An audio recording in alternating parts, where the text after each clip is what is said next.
तो हेलो दोस्तों, आज आ चुके हैं हम लोग। आज की क्लास शुरू करते हैं और इस बात से कहते हुए शुरू करते हैं कि जो भी हम कर रहे हैं अपने माँ बाप के लिए कर रहे हैं। तो ये कहते हैं कि माँ तेरा लाडला लाडली तेरे सपनों को पूरा करेगा। तो आज की प्रमुख खबरें हैं। 3 नवंबर को मनाया गया पहला बायोस्फीयर रिजर्व के लिए अंतर्राष्ट्रीय दिवस। नई दिल्ली में किया गया इंडिया केम 2022 का आयोजन। प्रसन्ना से सादरी ने विश्व पहेली चैंपियनशिप में 11 साल बाद भारत के लिए पहला रजत पदक जीता। अडानी ग्रुप ने गुजरात में देश की सबसे बड़ी और शक्तिशाली विंड टरबाइन किया स्थापित। दिल्ली में खुला देश का पहला महिला मोहल्ला क्लिनिक। भारत के प्रथम मतदाता ने पहली बार घर से किया मतदान। फिक्की के नए अध्यक्ष चुने गए सूर्यकांत पांडा। भारत की मेंस स्क्वैश टीम ने एशियन टीम स्क्वैश चैंपियनशिप में जीता पहला गोल्ड मेडल। बेंजामिन नेतन्याहू होंगे इजरायल के अगले प्रधानमंत्री। नागालैंड में शुरू की गई पहली बार पक्षियों की गिनती। अमित दास गुप्ता को ऑर्डर ऑफ ऑस्ट्रेलिया अवार्ड के सदस्य से सम्मानित किया गया। तो एक थॉट देखेंगे आज हम लोग। सपने देखने वालों के लिए रात छोटी पड़ जाती है, जबकि सपना पूरा करने वालों के लिए दिन छोटा पड़ जाता है। क्या बात है यहाँ पे दोस्तों, देखिए आपके लिए क्या बात यहाँ पे लिख दिया इन्होंने कि सपने देखने वालों के लिए रात छोटी पड़ जाती है। रात छोटी पड़ जाती है सपने देखने वालों के लिए, जबकि सपना पूरा करने वालों के लिए दिन छोटा पड़ जाता है। दिन उनके लिए छोटा पड़ जाता है। तो सबसे पहले आज हम लोग का हाल ही में पहला बायोस्फीयर रिजर्व के लिए अंतर्राष्ट्रीय दिवस कब मनाया गया। तो इसका सही आंसर है 3 नवंबर। 3 नवंबर को सबसे पहले पहली बार बायोस्फीयर रिजर्व मनाया गया। और बायोस्फीयर रिजर्व पहला अंतर्राष्ट्रीय बायोस्फीयर रिजर्व 3 नवंबर 2022 को मनाया गया। इसका घोषणा 2021 में कर दी गई थी। और ये क्यों मनाया गया इस बार, क्योंकि 1971 में 3 नवंबर को ही यूनेस्को की स्थापना की गई थी। तो यूनेस्को की स्थापना 3 नवंबर, तो इसके उपलक्ष्य में 2021 में घोषणा की गई कि हम 3 नवंबर को बायोस्फीयर रिजर्व मनाएंगे। When was the Biosphere International Day for Biosphere Reserve celebrated recently? तो 3 नवंबर है। जैसा कि आप देख सकते हैं, first international day for biosphere 3 नवंबर 2022। दैनिक विश्व फल दिवस आपको बताना है कब मनाया जाता है। विश्व जल दिवस आपका 22 मार्च। 22 मार्च को विश्व जल दिवस मनाया जाता है। और विश्व पृथ्वी दिवस 22 अप्रैल को मनाया जाता है। विश्व जल दिवस 22 मार्च, विश्व पृथ्वी दिवस 22 अप्रैल। अब आपको बताना है विश्व बायोडाइवर्सिटी डे कब मनाया जाता है। बायोडाइवर्सिटी डे कब मनाया जाता है, विश्व बायोडाइवर्सिटी डे। तो विश्व बायोडाइवर्सिटी डे 22 अप्रैल को मनाया जाता है। 22 अप्रैल को मनाया जाता है। अब आप बोलेंगे कि विश्व बायोडाइवर्सिटी डे 22 अप्रैल को, ये international day for biosphere reserve है, वो बायोडाइवर्सिटी डे मनाया जाता है 22 मई को।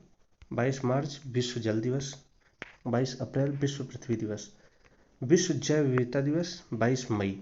ये जैसे मैंने आपको बताया 22 मई को विश्व जैव बायोडाइवर्सिटी डे। 5 जून को पर्यावरण दिवस मनाया जाता है। अब नवीनतम विश्व धरोहर कौन सी है, तो धालावीरा है। ये गुजरात में है धालावीरा। ये विश्व की नवीनतम विश्व धरोहर है। और नवीनतम अमूर्त धरोहर कौन सी है, तो ये है दुर्गा पूजा। दुर्गा पूजा 14वें नंबर की है। दुर्गा पूजा ये कहाँ मनाई जाती है, ये मनाई जाती है, कहाँ मनाई जाती है दुर्गा पूजा, वेस्ट बंगाल। वैसे तो पूरे भारत में मनाई जाती है, लेकिन इसका क्रेज कहाँ पे है ज़्यादा, वेस्ट बंगाल में इसका क्रेज बहुत ज़्यादा है। सॉरी,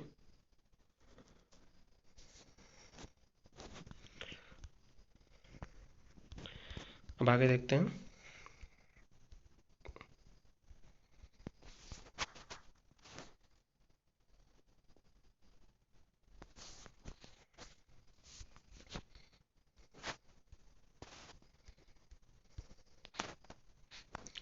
क्वेश्चन नंबर 2 देखते हैं हम लोग।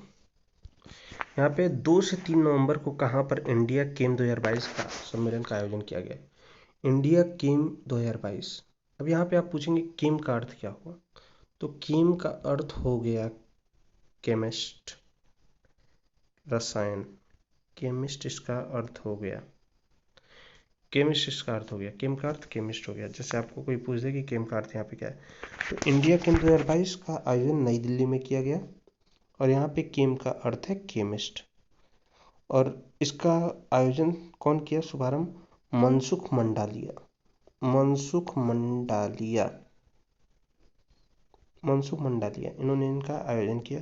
ये क्या है, आप बोलेंगे कि ये स्वास्थ्य मंत्री हैं, स्वास्थ्य मंत्री हैं, लेकिन स्वास्थ्य मंत्री के साथ साथ एक केमिकल मिनिस्टर भी हैं, केमिकल मिनिस्टर भी हैं।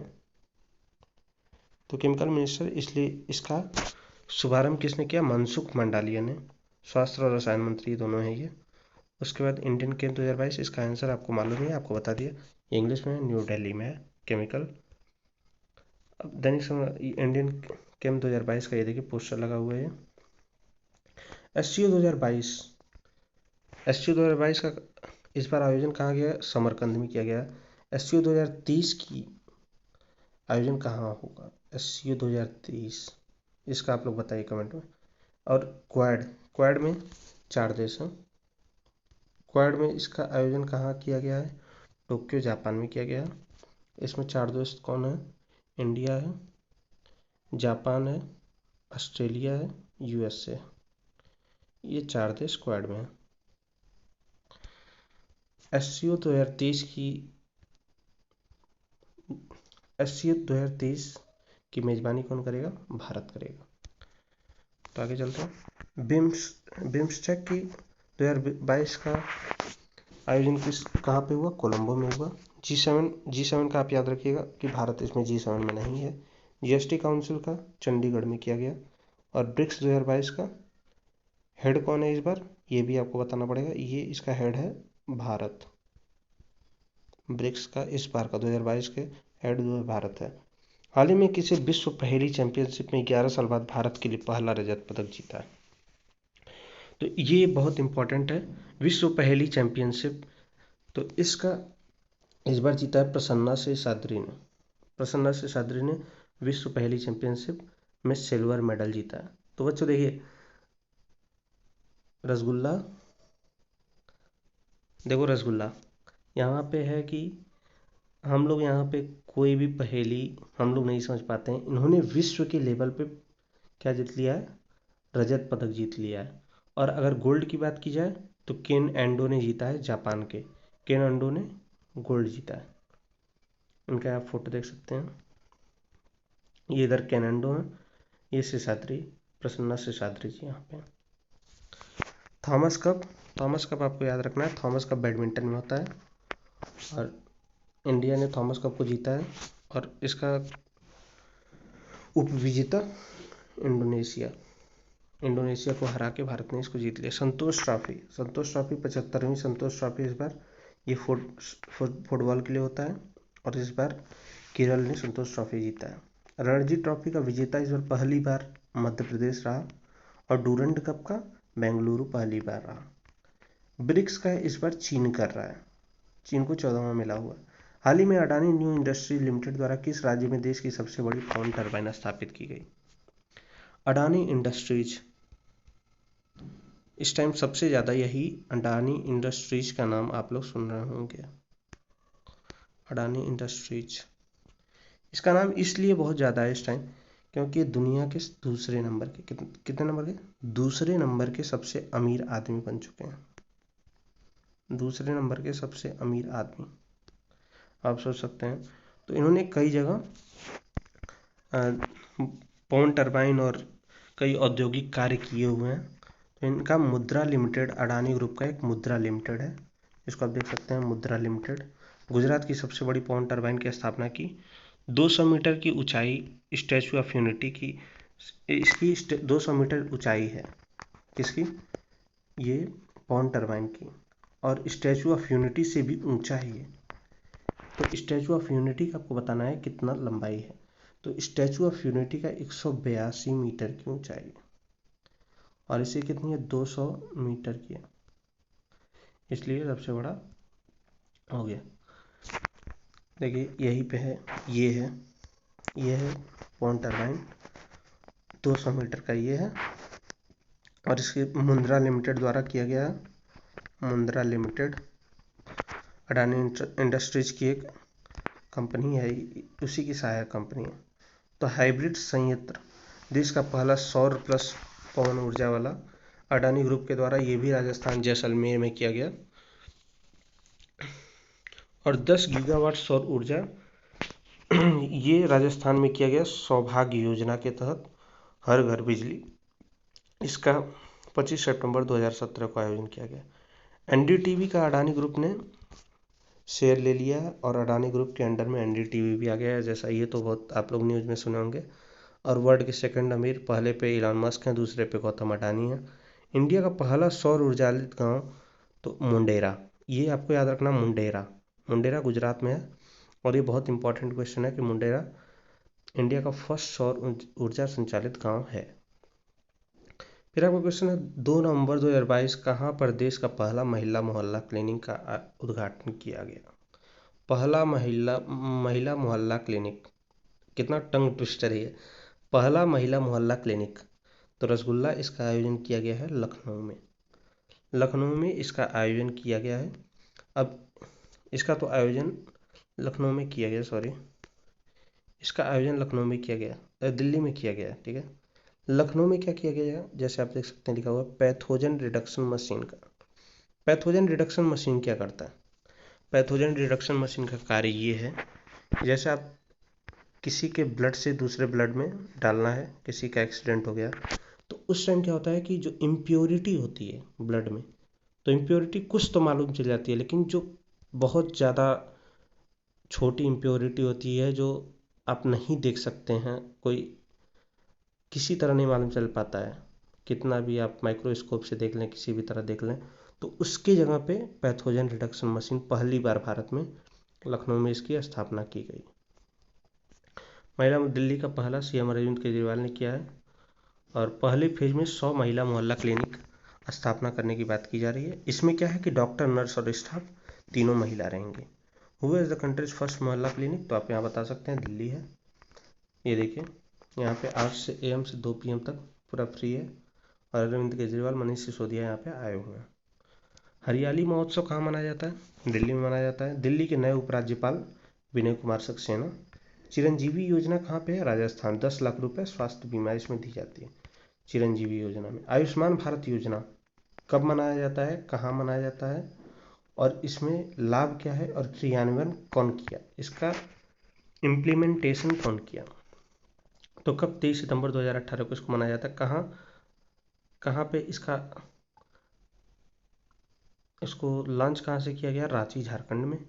और 5 लाख रुपए का इसमें लाभ मिलता है। और इसका क्रियान्वयन नेशनल हेल्थ अथॉरिटी, यहाँ पे NATIONAL होगा, इसका हेल्थ अथॉरिटी द्वारा इसका क्रियान्वयन किया गया, इसका इम्प्लीमेंटेशन किया गया। हाल ही में कौन स्वतंत्र भारत के पहले मतदाता ने अपने घर में पहली बार बैलेट पेपर से मतदान किया? तो श्याम शरण नेगी, ये केवल 106 साल के हैं, इन्होंने इसका क्रियान्वयन किया। श्याम शरण नेगी, इनका जन्म 1917 में हुआ था और ये हिमाचल प्रदेश के हैं। 34वीं बार इन्होंने मतदान किया और भारत के पहले मतदाता हैं, भारत के पहले मतदाता फर्स्ट। 1950 में इन्होंने पहली बार मतदान किया था। तो इनको ये घर पे पहली बार बैलेट पेपर में मतदान किया। The first voter independent India has voted ballot paper for the first time from his home who is, तो इसका श्याम शरण नेगी हो गया। देखिए इनका फोटो देख लीजिए आप लोग, यही है श्याम शरण नेगी जी। मुख्य निर्वाचक आयुक्त कौन है? सुकुमार सेन। पहले ये सुकुमार सेन थे, पहले निर्वाचन आयुक्त कौन थे? सुकुमार सेन। पहली महिला निर्वाचन आयुक्त रमा देवी थी और वर्तमान में राजीव कुमार है। वोट डालने के लिए उम्र 21 से 18 साल, 61वें कॉन्स्टिट्यूशनल अमेंडमेंट में वोट डालने की उम्र कितनी कर दी गई? 21 साल से 18 साल कर दी गई। महिला को वोट डालने का अधिकार पहली बार कहाँ पे दिया गया? तो पहली बार महिला को वोट डालने का अधिकार न्यूजीलैंड को दिया गया सांप्रदायिक निर्वाचन प्रणाली 1909 एक्ट। ये क्या है? Universal adult franchise, universal adult franchise का बात किया जा रहा है, तो 1909 में इसकी बात की गई है। 3 नवंबर 2000 को फिक्की ने किसे अपना अगला अध्यक्ष नियुक्त किया है? तो फिक्की भारत का सबसे पुराना व्यापार संगठन फिक्की है। इसके लिए गांधी जी ने भी सपोर्ट किया था फिक्की को बनाने के लिए। तो पहले सुब्रकांत पांडा नए अध्यक्ष नियुक्त किए गए हैं, सुब्रकांत पांडा। इसकी स्थापना 1927 में की गई और महात्मा गांधी ने भी इसका सपोर्ट किया गया था। इसका फुल फॉर्म है federation of Indian chamber of commerce and India. तो नए सुब्रकांत पांडा हैं, ये उड़ीसा के हैं। तो ये नए अध्यक्ष इसके फिक्की के बने हुए हैं। देखिए इनको देख सकते हैं सुब्रकांत पांडा को। वित्त आयोग पहले अध्यक्ष कौन से हैं? केसी नियोगी, वित्त आयोग के फाइनेंशियल कमीशन के पहले अध्यक्ष केसी नियोगी और एनके सिंह 15 में। इसका आर्टिकल 280 में फाइनेंशियल कमीशन की बात कहाँ की गई है? आर्टिकल 280, आर्टिकल 280 में फाइनेंशियल कमीशन की बात की गई है। जीएसटी काउंसिल के अध्यक्ष इस टाइम वित्त मंत्री होता है।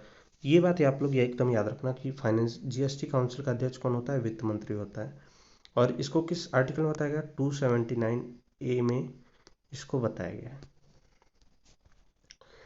मौद्रिक नीति समिति साल में कितनी? तो मौद्रिक नीति समिति इस मौद्रिक नीति समिति का अध्यक्ष कौन होता है? तो इसका आरबीआई का गवर्नर होता है। साल में इसको 6 बार इसकी समीक्षा करनी होती है। मौद्रिक नीति समिति की साल में कितनी बार समीक्षा होती है? 6 बार समीक्षा होती है।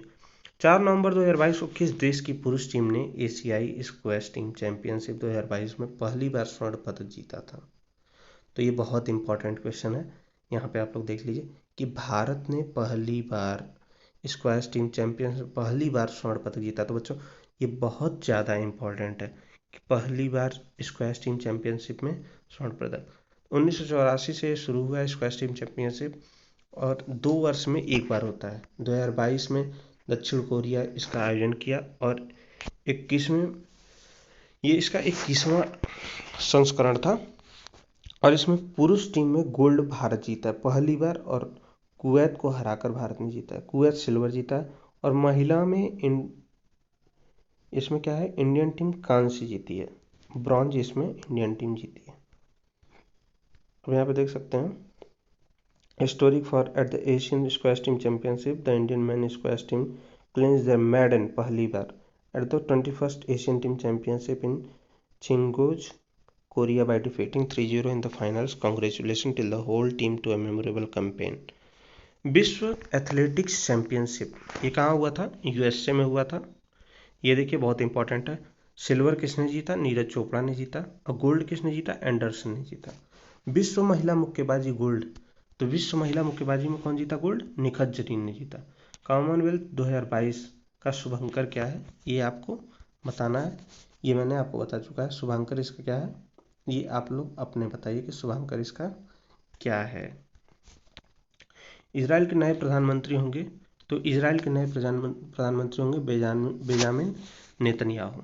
इजराइल देखिए भारत का दूसरा बेस्ट फ्रेंड आप कह सकते हैं। पहले नंबर पर कौन आता है? पहले नंबर पर रसिया आता है, दूसरे नंबर पर इजराइल आता है। और यहाँ के राष्ट्रपति कौन है? इसहाक हर्जोग यहाँ के राष्ट्रपति।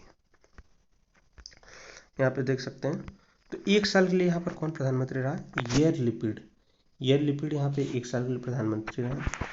और इनके नप्ताली नेतन्याहू के पार्टी का क्या नाम है? National liberation front. इनके 64 सीट है, 64 सीट 1900। ये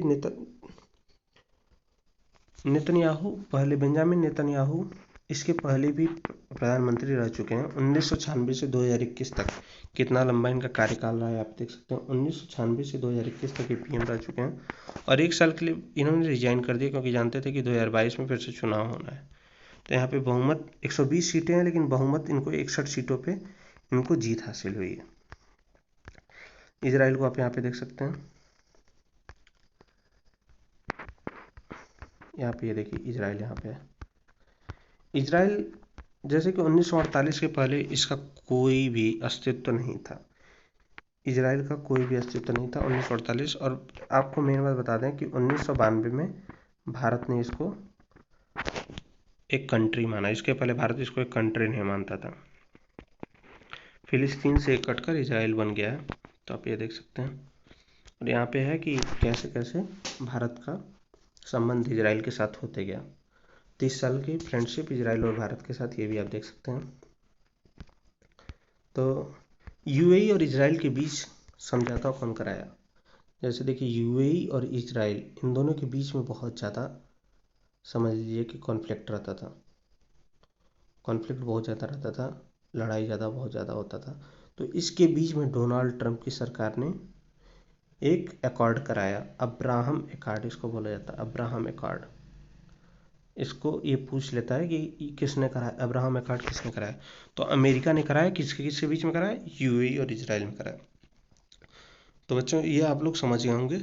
तो हम आगे बढ़ते हैं।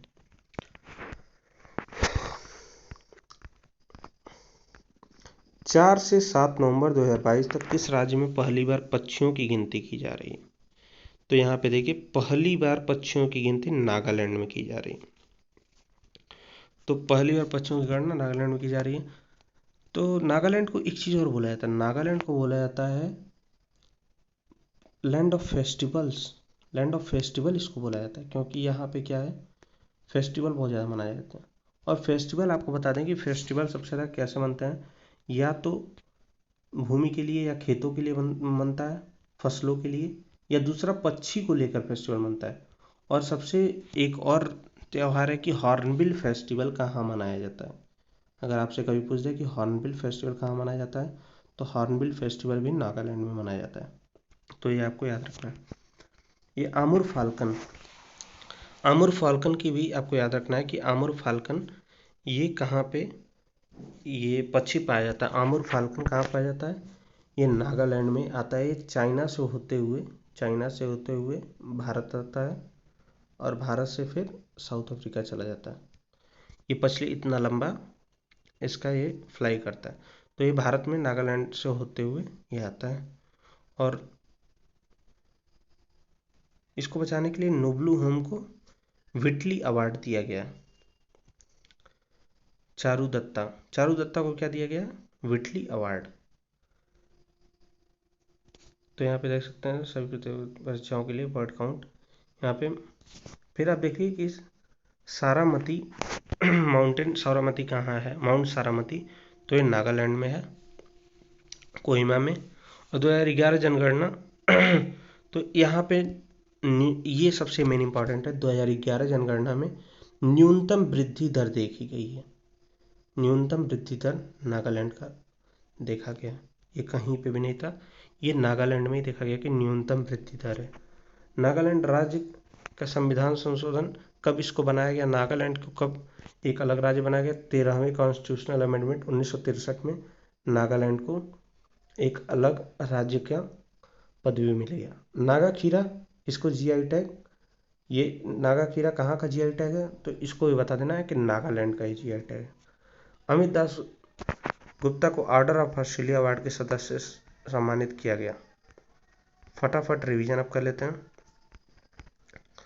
2 नवंबर 2022 को रक्षा अनुसंधान एवं विकास संगठन डीआरडीओ ने कहाँ से इंटरसेप्टर AD-1 मिसाइल का पहला सफल उड़ान परीक्षण किया? तो अब्दुल कलाम द्वीप ओडिशा से इसका पहला सफल परीक्षण किया। किस राज्य में लाडली लक्ष्मी योजना? तो लाडली लक्ष्मी योजना 2.0 ये मध्य प्रदेश में किया गया। शिवराज सिंह चौहान की यहाँ पे सरकार है मध्य प्रदेश में। इनके द्वारा 2009 में लाडली लक्ष्मी योजना 1.0 का शुभारंभ किया गया था, और 2.0 मध्य प्रदेश में इस बार किया जा रहा है। सतर्कता जागरूकता सप्ताह 2022 मनाया जा रहा है 31 अक्टूबर से 6 नवंबर तक। सतर्कता जागरूकता सप्ताह 2022 मनाया जा रहा है। कॉलिन डिक्शनरी ने वर्ड ऑफ द ईयर 2022 किसे चुना है? तो परमा क्राइसिस को word of the year award चुना है। इसका मतलब उथल फुथल वाली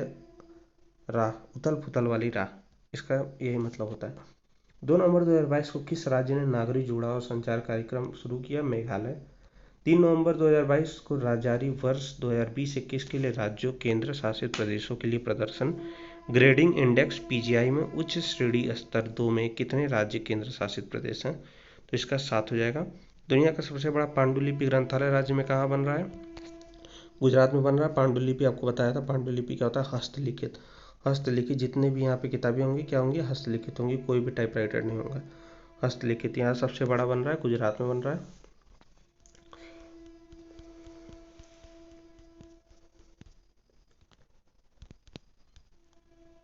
फिर यहाँ पे देख सकते हैं, हाल ही में किसे केंद्रीय रिजर्व पुलिस फोर्स के बिहार सेक्टर का नया आईजी बनाया गया? सीमा ढूंढिया। आपको बताया था इसका ट्रिक कि ढूंढने से भी नहीं मिलेगी, सीमा ढूंढिया। रक्षा अभ्यास ऑपरेशन विजिलेंट स्टॉर्म दक्षिण कोरिया और किस अन्य देश के बीच आयोजित? तो ऑपरेशन विजिलेंट स्टॉर्म अमेरिका और दक्षिण कोरिया के बीच में होता है। 3 नवंबर 2022 को निर्वाचन आयोग ने गुजरात विधानसभा चुनाव 2022 की घोषणा की। गुजरात विधानसभा में कितनी सीट है? 182 सीट है गुजरात विधानसभा में। और एक बात यहाँ पे और ध्यान रखना कि जो टरबाइन अडानी ग्रुप द्वारा विंड टरबाइन जो लॉन्च किया गया उसका हाइट भी 182 मीटर है। यहाँ से 2 क्वेश्चन आप याद कर सकते हैं। 15 नवंबर को 2 दिसंबर 2022 तक भारत और किस देशों के सेनाओं द्वारा बटालियन स्तर के युद्धाभ्यास आयोजन किया गया है? तो अमेरिका द्वारा किया गया है। हाल ही में international federation of film critics ने किसे सर्वकालिक सर्वश्रेष्ठ भारतीय फिल्म घोषित किया है? तो इसका आप क्वेश्चन बताना, आंसर बताना। इजराइल इलेक्शन 2022 के बारे में बताइए, ये जीएस का क्वेश्चन है, तो इसको भी आप अटेम्प्ट कीजिएगा। Thank you.